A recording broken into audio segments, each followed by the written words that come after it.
We're going to continue our lesson and we're going to look at D, E, and F and do the same thing that we did on A, B, and C.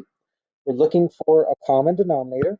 When we're looking for the common denominator in both of these cases, because they're different, our common denominator is going to be the product of the two. So what we have in letter D is the x plus 4, and we have the x minus 1. We're going to do the same thing for the second one. We have the x plus 4, and we have the x minus 1. Now, because those are our common denominators, what we need to do is we need to multiply our first term right here by the x minus 1. So that way they both have the same denominator.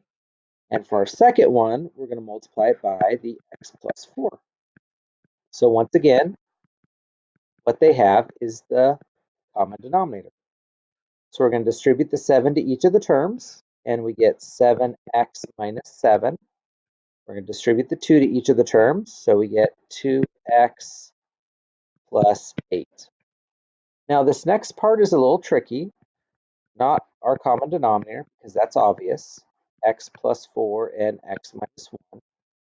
But if you look closely, this is a subtraction sign, and this subtraction sign goes for both of our terms. So we're subtracting the 2x, we're also subtracting the 8.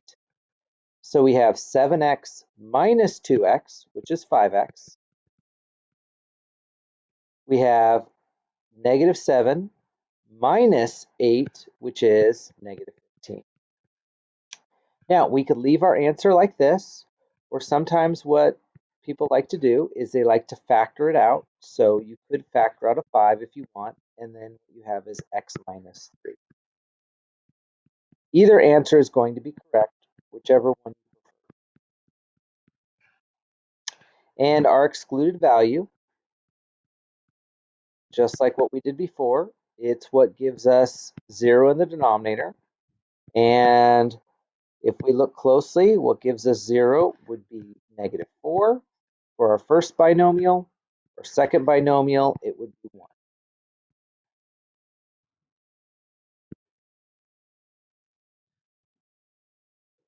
Now, looking at letter E, these look like they're the same, but they're not.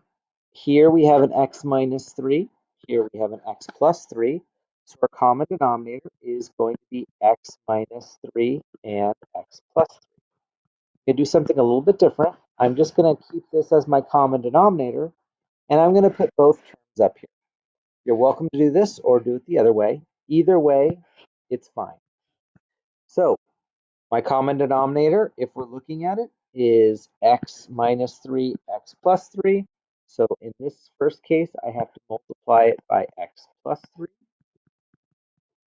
And for my second term, x minus 3.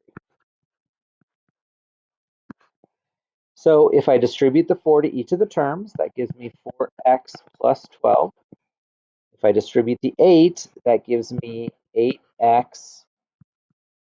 And then 8 times negative 3 gives me negative 24. I'm going to combine the like terms. So if I'm looking at this, I have 4x and 8x. That gives me 12x.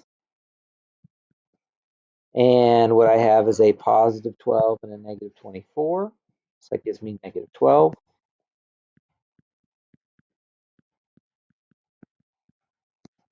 And like I said before, we can factor out if we want to. We don't have to. And that gives me my final answer.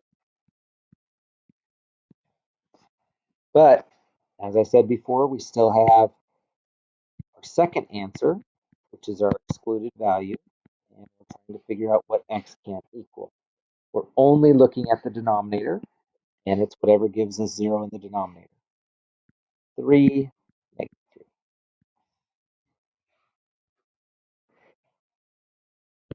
Now, looking at our last example, once again, we don't have a common denominator. So what we have is x minus 6 and 2x plus 1. I'm just going to write the two separate ones, but once again, it doesn't matter if you write 1 or 2. What we have is x minus 6 and 2x plus 1. So I'm going to multiply this term right here, by the x minus 6.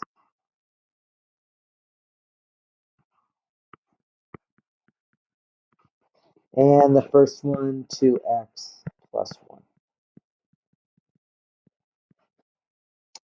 When I distribute the x to each of the terms, what's going to happen is that I get a 2x squared plus x.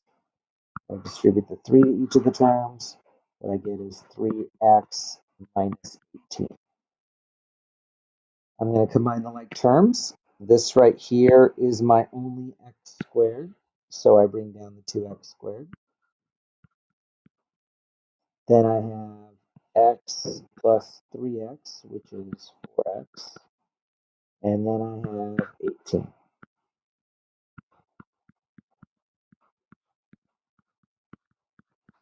Now, if I'm looking at all of them, I see that they all have a 2 in common, so I can factor out a 2.